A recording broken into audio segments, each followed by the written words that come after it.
Bem-vindo à Nota 20 desta semana. Olá, professor Nuno Crato. Ora viva, aqui estamos de novo. Hoje vamos falar sobre exames, numa altura em que há alunos à espera dos resultados da segunda fase. E por falar em resultados, vamos aos resultados do nosso inquérito no Twitter. Perguntámos aos nossos ouvintes, no último programa, os exames servem só para avaliar os alunos? E havia duas opções de resposta. Opção A, servem apenas para isso. Opção B, também avaliam o ensino. E 74%, o professor Nuno Crato respondeu que os exames servem para também avaliar o ensino. Este resultado, na sua opinião, espelha o quê? Espelha o facto de que os exames têm servido para ir vendo como é que o ensino evolui. Eu julgo que a maioria das pessoas tem razão, julgo que é isso que se passa, embora haja muito a fazer ainda para que os exames tenham um grau de dificuldade constante de ano para ano, para que sejam fiáveis, para que meçam melhor o estado do ensino. Mas sim, acho que a maioria das pessoas tem razão. E é nosso convidado no Nota 20 desta semana, Pedro Freitas, doutorando em Economia na Nova SBE, onde também dá aulas. O Pedro tem investigação feita em áreas da economia da educação e também capital humano. Pedro, muito obrigado por ter vindo à Nota 20 desta semana. Obrigado, João Miguel, pelo convite. Pedro, começa esta conversa com uma pergunta muito aberta. Prós e contras dos exames? Esta discussão da existência de provas universais e globais e comparáveis entre todos os alunos é uma discussão que existiu e existe muito em Portugal, mas também existe um pouco noutros sistemas de ensino. Por exemplo, nos Estados Unidos foi uma discussão que apareceu muito no início dos anos 2000, quando foi implementada uma série de reformas que ficaram conhecidas como No Child Left Behind, ou Nenhuma Criança Fica para Trás, em que grande parte desta reforma implicava uma generalização deste tipo de exames, deste tipo de provas. E do lado dos argumentos contra este tipo de provas, aparece muitas vezes a questão de se correr o risco de haver uma formatação do ensino para a realização destas provas. Tem havido algumas tentativas de investigação neste sentido, por exemplo, se os resultados dos alunos mudam, se mudarmos um pouco o formato do exame, se mudarmos a ordem das perguntas. Outra das críticas que é feita é que desvia a atenção de outras disciplinas que não sejam sujeitas a exame.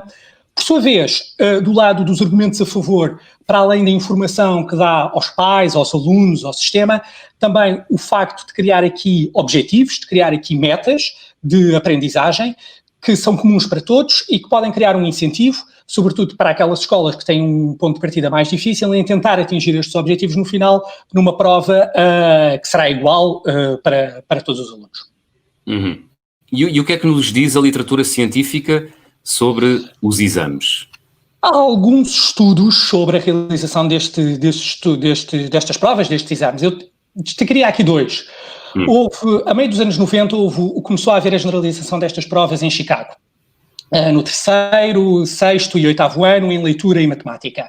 E há alguns estudos que tentaram olhar, nomeadamente um estudo que tentou olhar para a evolução dos alunos depois da introdução destas provas, comparando com outras cidades nas quais não tinham sido introduzidas estes exames.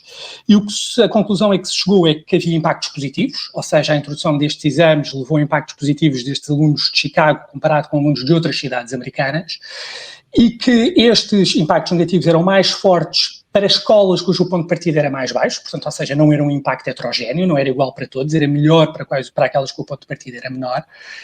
E este impacto era explicado, ou o mecanismo que gerou este impacto era, no caso da matemática, melhorias no cálculo, ou seja, na capacidade de cálculo dos alunos, e no caso da leitura, dos alunos mostrar uma maior persistência na realização da prova, ou seja, os alunos, enquanto realizavam a prova, tinham mais paciência e tinham mais determinação para terminar a prova. Contudo, este estudo também detectou alguns dos problemas que nós que detectamos nesta discussão dos exames, ou seja, houve alguns indícios de que disciplinas como ciências ou outras áreas de ciências sociais perderam alguma importância na escola, e também havia algum indício de que os professores tinham alguma tendência a não levar todos os alunos a exame, mas apenas aqueles que sabiam que poderiam ter um resultado melhor. Eu acho, Pedro, diga, um pequeno comentário. Eu acho que é muito interessante colocar os problemas nesses termos, porque habitualmente a discussão que se tem sobre os exames, pelo menos em Portugal, mas também noutros países, é que o aluno que recebe, que vai fazer o exame, se tem stress, se não tem stress, se é bom para o aluno ter a perspectiva de poder ficar retido, se não é bom, ter essa perspectiva, etc. Ou seja, a discussão é muitas vezes uma discussão individualizada. Para este aluno em particular, o que se passa. E o que esses estudos têm feito, por isso que, pelo que eu estou a perceber, é ver as coisas do ponto de vista do sistema de ensino. Portanto, não é para este aluno reprovar ou não reprovar é bom, mas é para todo o sistema de ensino, ou seja, para todos os alunos, é bom ou não é bom haver este tipo de provas. E eu acho que há aí outro assunto também muito interessante, que se verificou nesse estudo de Chicago, e que eu não sei se, mas o Pedro explicará depois em que medida é que isso se replica noutros estudos, que é os alunos mais desfavorecidos, ou os alunos com piores, com ponto de partida mais recuado, são aqueles que mais beneficiam da existência de exames, o que esse é um ponto muito curioso também. E nesta perspectiva de compararmos sistemas, um outro estudo também recente que foi feito foi olhar para os resultados do PISA. Portanto, o PISA é aquele estudo feito a alunos de 15 anos pela OCDE desde 2000, e pegar nos resultados do PISA de 2000 a 2015, aquilo é feito de 3 em 3 anos, portanto, ou seja, há aqui várias levas do PISA feito, e comparar os resultados em leitura, matemática e ciências entre sistemas que têm e não têm provas universais e comparáveis. Portanto, ou seja, o que aqui nos permite é um horizonte largo de 15 anos, portanto, ao longo de 15 anos, nos 50 e tal países que fazem o PISA, houve várias mudanças de política, houve países que introduziram exames, houve países que tiraram exames, e é nestas variações que é possível ver qual é que é o impacto de existirem estas provas nos resultados depois numa prova internacional como é o PISA. E, de facto, mais uma vez, os impactos eram maiores para aqueles sistemas de ensino que tinham provas universais e comparáveis no momento da vida dos alunos até aos 15 anos, mas também nos países em que os resultados destas provas eram públicos, ou seja, não era público a nota individual, mas era público resultados por escola, por região, etc. Isso é muito curioso, de facto, porque isso significa, a minha leitura disso será, o Pedro corrija-me, que o facto de os resultados serem públicos traduz também alguma pressão sobre as escolas, sobre professores, sobre pais, etc., para melhorar os resultados. Será essa a interpretação? Sim, talvez não chamaria pressão, ou seja, há aqui uma sugestão. Uma sugestão, ou seja, aumenta a informação que existe acerca do sistema e que permite haver uma decisão mais informada por parte de todos os agentes no sistema. Mais uma vez, aqui os impactos também eram maiores para sistemas de ensino cujo ponto de partida era mais baixo, ou seja, países cujo ponto de partida no PISA tinha sido mais baixo foram aqueles para os quais o ganho de haver provas universais e comparáveis também foi maior. Pedro, só para talvez situar os nossos ouvintes aqui num tema que é o seguinte: o PISA não são exames. Portanto, o PISA é uma avaliação feita sobre as capacidades cognitivas que os alunos atingiram, que é comparável ao longo dos anos e comparável ao longo dos países. Só que serão os tais exames dentro de cada país que podem ou não ter impactos positivos no nível cognitivo atingido pelos alunos. Estou a raciocinar bem. Exato, e o PISA são exames que não contam para a nota dos alunos, portanto, ou seja, também é preciso salvaguardar isso. É uma medida, pura e simplesmente uma medida. Exatamente. Pedro, não respondeu ao comentário anterior do professor Nuno Crato. Falava nos diferentes tipos de alunos e nos impactos dos exames. Gostava de ouvir sobre isso. Ou seja, há aqui claramente, ou seja, destes estudos o que sai é que este impacto não é homogéneo, ou seja, que o impacto em média é positivo, mas que tende a favorecer escolas, no estudo de Chicago, escolas cujo ponto de partida era mais baixo, ou seja, que tinham uma maior percentagem de alunos com dificuldades, e nos casos do estudo do PISA, os sistemas que também partiam de um ponto mais baixo comparado com países que à partida já tinham resultados em PISAs anteriores mais elevados. Portanto, o contrário do que muitas vezes se diz, não é? O contrário do que muitas vezes se diz, porque muitas vezes diz os exames têm problemas porque prejudicam os alunos menos bem preparados. Mas, pelos vistos, pelo menos nestes estudos, a conclusão é a contrária. Exato. Eu acho que aqui podemos, talvez, discutir a questão do porquê, não é? Ou seja, porque os exames constituem uma fonte de informação. E talvez eu salto aqui para esta questão, porque os exames, ou seja, obviamente, os alunos, obviamente, há consequências boas e más de fazer exames, mas a informação que nós temos é de facto maior. E, por exemplo, houve um outro estudo feito no país de Gales, em que no início dos anos 2000 o país de Gales e Inglaterra publicavam os resultados dos exames por escola.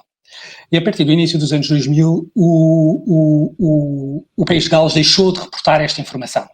E o que se notou nos anos seguintes, é um estudo interessante sobre isso, é que a perda dessa informação pública, ou seja, deixar de sabermos qual é que são os resultados por escola, levou a uma queda dos resultados em leitura, matemática e ciências nas escolas do país de Gales, em proporção com as escolas de Inglaterra, ou comparado com as escolas de Inglaterra. Porquê? Porquê? Porque deixou de haver a tal sugestão que o professor Nuno Crato dizia há minutos?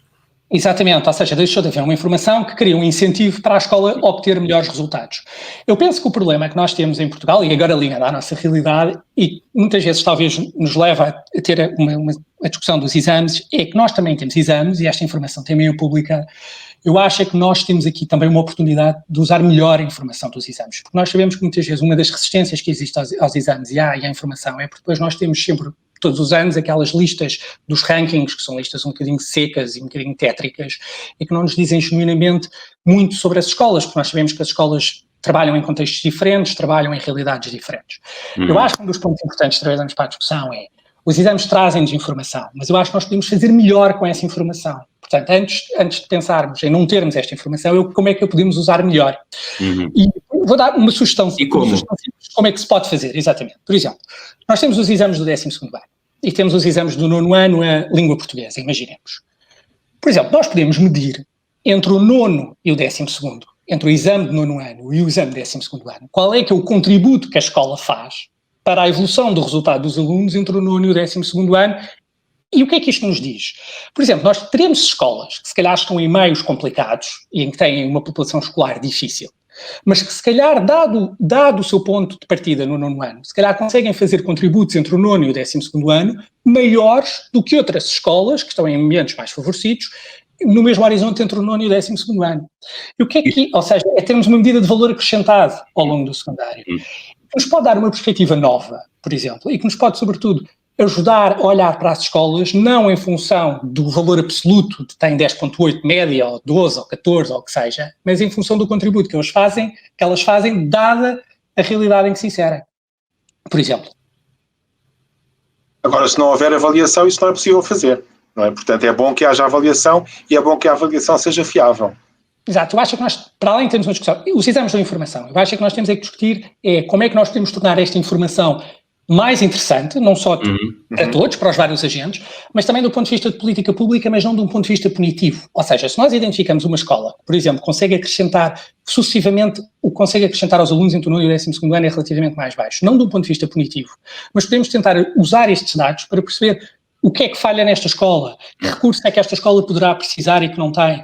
Ao contrário, Pedro, o que é que está a correr tão bem nesta escola que mereça ser replicado noutras, não é? Mereça ser replicado. Eu acho é que, mais do que discutir não termos esta informação, eu acho que podemos discutir é como é que podemos tornar esta informação mais interessante e adaptada ao contexto que cada escola tem, nomeadamente a sua população escolar.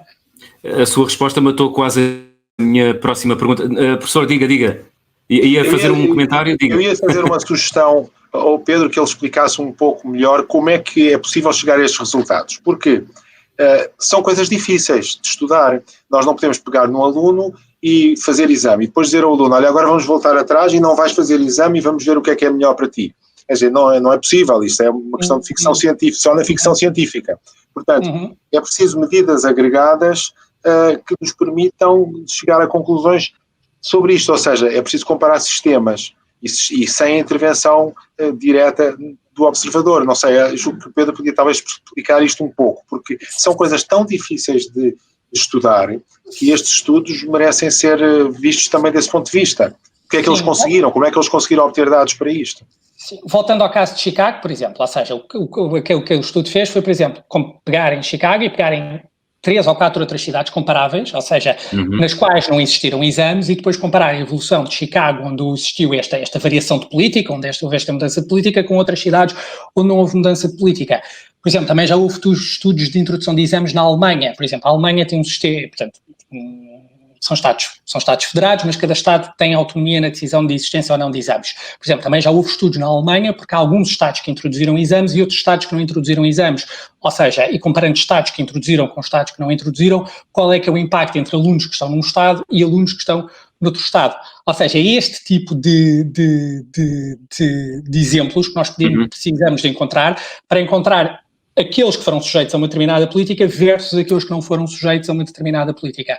Comparando antes e depois de ambos, não é? Comparando antes e depois de ambos, exatamente. Eu gostava, talvez, não sei, voltando um bocadinho atrás, talvez possa, não seja, Miguel, à questão da informação, porque uma das críticas Porque esta questão da informação é importante, ou seja, não destruir a informação que temos, mas acrescentar à informação que os exames dão.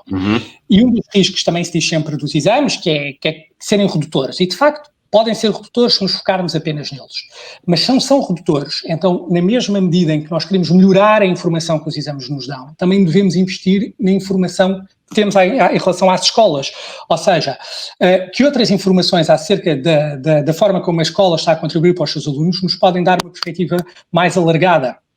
E dando um outro exemplo, por exemplo, há um estudo muito recente na América Central, que é uma realidade diferente, é verdade, mas que mostrava uma coisa muito interessante, que era os pais olham para resultados de exames quando decidem a escola onde põem os filhos, é verdade, mas também é verdade que os pais reagem a medidas como quanto é que a escola é capaz de alterar o comportamento dos alunos, quantos daqueles alunos é que anos mais tarde conseguem estar empregados e conseguiram acabar o ensino superior.